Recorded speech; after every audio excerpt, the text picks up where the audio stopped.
Yo, what's up guys, Complies here. So today's video is going to be my first of multiple videos for my movement guide. Now I'm going to be splitting these up from beginner to advanced instead of putting them all in one video because I feel like that would be way too much information to take in, and unless you're an advanced player you won't really be able to comprehend or take advantage of what I'm saying or trying to show. So that's why I'm going to split them up. Now today's video is going to be a beginner guide. I'm going to be going over a few things that I see a lot of new players or inexperienced players not doing or taking advantage of. So hopefully I can help some people out with that. But before I start this video, I gotta plug my socials real quick. Now the link to everything is in the description below: Twitter, Instagram, TikTok, Discord, Twitch. So if you guys want to check that out, I'd really appreciate it. But most importantly, don't forget to follow my Twitch so you can see me play some Apex Live. Stop by, say hi, hello, whatever you want to do. And also, if you guys do enjoy this video, remember to like, comment, and subscribe, and don't forget to turn that notification bell on. But yeah guys, that's it for this. Now we can get into the video. Alright guys, so the first tip is something you probably won't expect. At first, it won't sound like it relates too much to movement, but I promise you it does. And that is going to be to stop running with your guns out 24/7. Now I know what you guys are thinking, like, Complies, it's a shooter game, shouldn't I be running with my guns out? Well yeah, sure, most of the time, but there is actually so much downtime in Apex, even when you're in a fight, to where you don't need to be running around with your guns up. Now with holstering, it's going to allow you to move from point A to point B much more quickly. Now a ton of high level players and a lot of the good movement players, you see them holster multiple times in a fight, and they do this because they know there's no immediate danger, and it allows them to get to where they're trying to go just that extra bit faster. Now does it look a lot cooler with the kunai spinning around and flipping? Yes. Now even if you don't have an heirloom, you guys still need to be doing this. Now it might take a while at first to learn when you should holster and when you shouldn't, and a good way to find this out is to watch, like I said before, a lot of the high level movement players, and maybe even me too. You know, I'm trying to get up there as well. I've been working on my movement a lot. Now I'm nowhere near as good as those guys, but I think you guys could still learn a thing or two from me. Now that's going to be it for the first tip. That was a very small one, very minuscule, but it's something that a lot of players do not do, and I need to see you guys doing it more because you guys look like complete bots running with your longbows out. No, I'm obviously just joking around, but now we're going to go on to the second tip, which is actually very useful, and that is going to be scroll wheel jumping. Now I know a lot of you probably already have scroll wheel jump and have been using it for a while, but if you don't, you are going to definitely need to bind that right now. So I'm going to show you guys how to do that. We're going to go into our settings menu. Now this is something that you can't do in controller, so I'm sorry if you're in controller. It's time to move on. Put the Xbox controller in the closet and get yourself a nice mouse and keyboard. Now we're going to go down to our movement keys, and we're going to go to jump. You want to leave your key 1 on spacebar or whatever your main jump key is, and key 2 is where we're going to change it. So all you have to do is click it, scroll your wheel down, and it is now bound. Now this opens up so many different things that you can do. You can b-hop, you can b-hop heal, you can zipline jump, and I'm going to be showing you guys how to do all of that right now. Now the first thing that we're going to be doing with our new scroll wheel bind is learning how to wall jump, and this is what a wall jump looks like right here. It's pretty simple once you get the hang of it, but at first it is a little bit difficult to get used to. It's pretty simple. All you have to do is crouch slide into a wall, let go of all your keys, and then scroll your wheel down. Now real quick, I'm going to show you guys again. You're going to crouch slide, let go of everything, and then jump as soon as you hit the wall. One more time, just for good measure, to show you guys what it looks like. Just like that. Now a lot of people do wall jumps just to style on people or disrespect the enemy, but there actually is some practical uses for it. And I know Lyric covered this in his video, but one good thing to do is when someone is around a corner and they don't have line of sight of you, a wall jump can be very useful. So let's just say someone's standing right here. They're going to be expecting you to walk around the corner just like this. You know, easy target, nothing special. I'm just peeking a corner. That's what they're expecting. But when you hit them with something like this, they're not going to know what to do. This is going to be how they react from their perspective.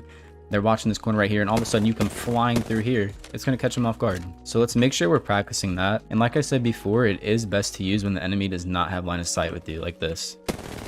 Now the second thing we're going to be going over is b-hopping. Now b-hopping is pretty simple, but at first it is very hard to get used to. So I recommend coming into the range and practicing this for a while. It may take a few days to fully get down, maybe even more, or maybe less if you have a really big brain like me. So all you have to do to b-hop is crouch slide, jump, and then spam our scroll wheel every time we hit the ground. And then every 3 jumps or so, you want to change direction. And I do this by holding A and D. So right now I'm doing 3 jumps A, and then 3 jumps D, 3 jumps A, 3 jumps D. Now obviously it's not hard capped at 3. That's just a pretty good general idea of how often you want to be switching. You could even get away with 4 or 5, or you don't have to switch directions at all. That's just what I feel helps me. And also don't forget to move your mouse slightly in the direction that you're moving. So say I'm holding D and moving right, move your mouse a little bit right. Or if you're holding A and moving left, move your mouse just a tiny bit left. You don't have to move it a ton.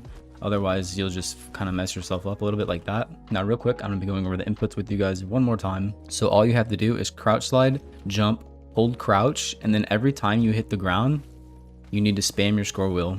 And I don't even think you have to change directions necessarily, but if you want to keep your momentum going, it is a lot easier than just going in a straight line. And this is going to lead us into our next thing, which is B-hop healing. Now we all know that B-hop healing was nerfed back in the day. It was very strong back then and you can move very fast, and you can still do it now. It's just a little bit slower, but it is more practical and a lot more useful than just walking in a straight line, slow walking and healing. So I'm going to show you guys how to do that. Now it's going to be the same exact inputs that we were doing for B-hopping, but before we start our crouch slide, we're going to want to hit our heal.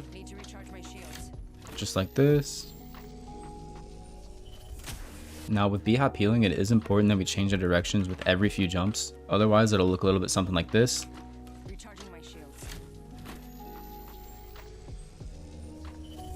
See how I slowed down at the end there and lost momentum? That's what happens when you're not holding A and D and going to the left and right while you're B-hopping. But with normal B-hopping, obviously you don't have to do that. We already went over that.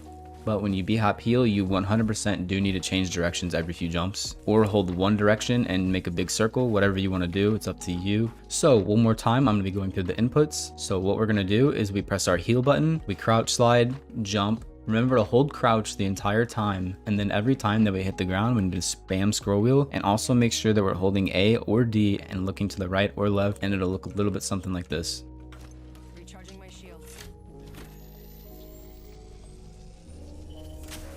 Alright, so now that we got that out of the way, we'll be moving on to the next thing, which is going to be zipline jumping. Now, I know a lot of people that watch me also watch Fade as well, and he is probably the king of ziplines. So if you guys need educational zipline content, I definitely recommend watching Fade. He's very fun to watch, keeps it interesting. And like I said, guys, you could even watch me too. I'm starting to get up there as well. Obviously not as good, but we're getting there. So in order to perform a zip jump, all we have to do, we have to interact with it, and then press our scroll wheel quickly after. Now there's regular zipline boosts, which don't really put you up too much. It's just a regular zipline jump and it looks something like this.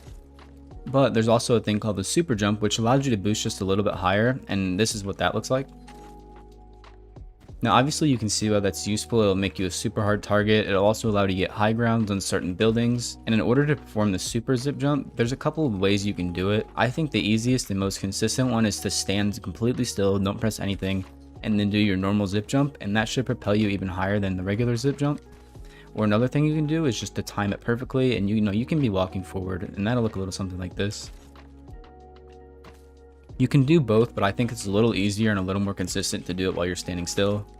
And I'll show you guys one more time. This is what a super jump looks like, and this is what a regular zip jump looks like.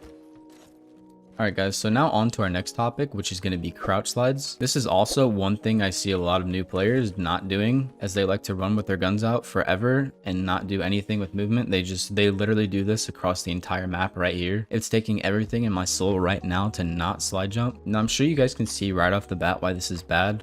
Well, not necessarily bad, but it's not effective. It's not the most optimal way to be playing. You need to memorize the cooldowns on your crouch slide and be using it pretty much non-stop throughout the entire game, no matter where you are, no matter where you're going, even if you're just looting and there's no one there.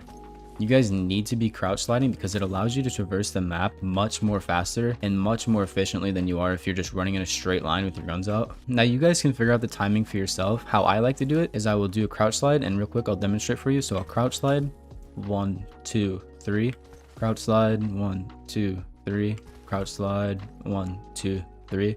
Now obviously that's just how I do it. The way Ace you said he does it is that he crouch slides, he listens for 3 footsteps, and then crouch slides again. Now it's going to be up to you guys to develop whatever technique you want to use. I personally just think the 1, 2, 3 is the easiest way to do it. Now obviously guys don't want to count too fast or this will happen. I'll show you real quick. So crouch slide, 1, 2, 3, dead slide.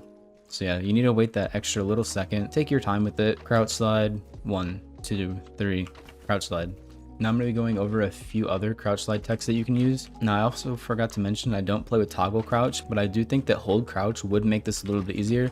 So if you guys are on toggle crouch, I recommend trying out hold crouch and seeing how that works out for you. Obviously, if you're doing just fine how you are now, then don't change. But if you're struggling a little bit, maybe try hold crouch and see if that helps you. Now, one thing we can do with crouch slides is that we can actually start a slide at the end of our jump, and it will look a little something like this. You don't have to be on the ground to start it. And what this can do is make you really unpredictable in fights. So let's say I'm in the middle of a reload fighting this guy, and I'm crouch sliding. He's not going to be expecting that fast movement. It's going to throw him off guard a little bit, and it's going to look a little something like this. So let's say I need to get that reload off. In his mind, you're still going to be right here, you know, just jumping in the air, nothing special. But then you whip this out, You do a little slide on him, he's going to be lost. Unless he's on controller, then it's going to track for him. Nothing you can do about that. GG's. He's just better. But seriously, guys, start doing that in fights when you're taking a 1v1, like a 50-50 fight. And that's going to help you a lot right there. Now, the last thing for crouch slides that I can talk about is called edge sliding. Now, a lot of people might know this, but climbing this, you can instantly start your momentum for a crouch slide, and it'll look a little something like this. Once you take that first step, you have the okay to crouch slide. You don't want to do it too soon, or this will happen right here.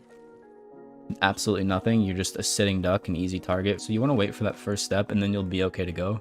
Real quick, I'm going to show you guys again. So I come up, take that first step, and then I can crouch slide immediately. This can also be very good for catching enemies off guard. Now real quick, I'll show you guys how it could be useful. Now let's say, just for practice purposes, this guy is a real enemy and he's looking at me. If he knows I'm here, he's going to be expecting me to just hold this rock and peek like this. But if I'm edge sliding and flying out like that, that's going to catch him off guard for sure. Now, the last trick that I have for improving your movement is to raise your FOV. Now, the reason that I recommend this is because playing on a higher FOV is going to make it look like you're moving faster, even though you're actually not, but it'll make your movement feel way more smooth and fluid. It'll make it feel more clean, which in return will allow you to do more stuff and have more confidence. At least that's how it works with me. And real quick, I'll show you guys the difference between 110 FOV and 90 FOV. Now, I'm going to put them side by side. So here we go. I'll show you guys the difference real quick.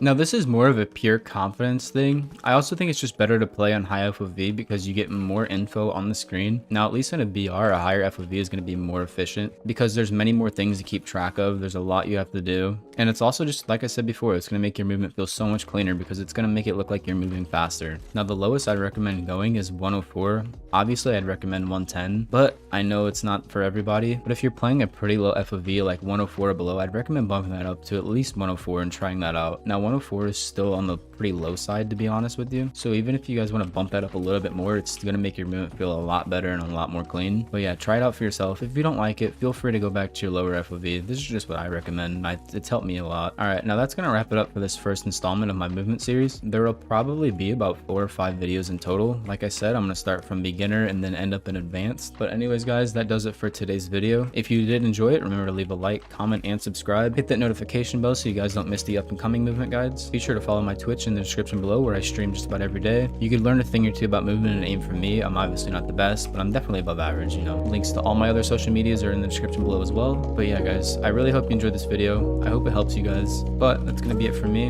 Have a great rest of your day. Peace.